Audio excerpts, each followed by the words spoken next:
known his name. But there was something so creepy about little Mr. Brown. He wore a hat you couldn't take off. All A.B. Early books begin with a death. This one starts here, with Miss Time's plastic head on the table in the kitchen, on the nightstand, in the guest room of the old Victorian house on the cliff over Twin Lakes State Beach in Santa Cruz, California. The house was called Wit's End. It was a bed and breakfast, though with a different name, when Addison bought it, and before that it had been the final home of some woman who'd survived the Donner Party. Rima heard her father say that once to her mother. She was 5 at the time, and for months she'd anguished over this deadly party the Donners had given. Was it the punch? She became frightened of birthdays, a fear that had never completely gone away. Rima slept at Wit's End before she saw it. She'd arrived late, even later if you were on Ohio time, and Addison had taken one look and brought her straight up to the guest room. Her room now, Addison said, for as long as she liked. Rima was her goddaughter after all.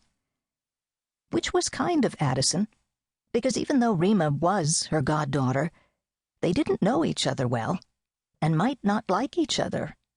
Rima would have said the odds of that were high. She felt that Addison was trying to make her welcome, and that the operative word there was trying. The guest room was on the 3rd floor. It was a beautiful room, with ivory walls, dove-colored wainscoting, dark, sloping ceilings, a fireplace, a private bath, quilts that smelled like cedar, and candles that smelled like apples. In the bed and breakfast days, people paid $250 a night to sleep in this room. There was no corpse on the nightstand then. 2.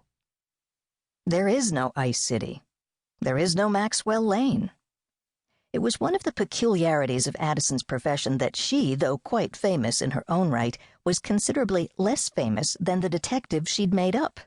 She'd never been in a movie, for one thing, and he'd been in 8 plus 3 television series, none of which lasted more than a season, but still, there'd been 3 of them, and a television season was a lot longer back in those days. It lasted most of the year. Rima had her own colorful history with fictional characters.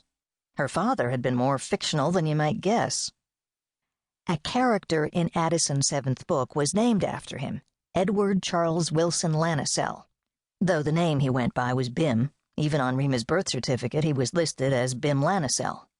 Addison had used every one of these names, and one of her father's verbal tics as well, a habit he had of starting a conversation with, "Okay, then." There could be no mistake about Addison's intentions. Addison and Rima's father were old pals, unless they were something more. Rima's father was a writer, too. For many years he wrote a newspaper column that appeared in the Cleveland Plain Dealer. Once, when their finances had taken a tumble, he went on local TV, shilling for a tire company in a silly voice and a silly tie. He was famous enough, but nowhere near as famous as the made-up man of the same name who killed his wife with her own cat and almost got away with it. In Rima's case, the character came first, and she later. Rima was named after the heroine of Green Mansions, and she'd liked her name until some kids at school figured out that you could do dirty things with it if you worked phonetically. Her brother Oliver, who'd heard some of them, said she should have a name all of her own anyway, and offered her 4 choices he'd made up simply by rearranging the letters she already had. She could be Irma, he said, or Mari, or Mira, or Rami, and he took it in turns to call her all 4, each for a week, so she could test them out. Rima liked Rami best, but she couldn't get people to switch over. Oliver liked Irma. The part made him laugh, and he called her Irma until the day he died, though no one else did, which was so Oliver, that intimacy of a private name. Of all the people who died, Oliver was the one she'd missed the most. The Green Mansions Rima was the last survivor of a doomed people, a fact that, in retrospect, her parents might have paid more attention to.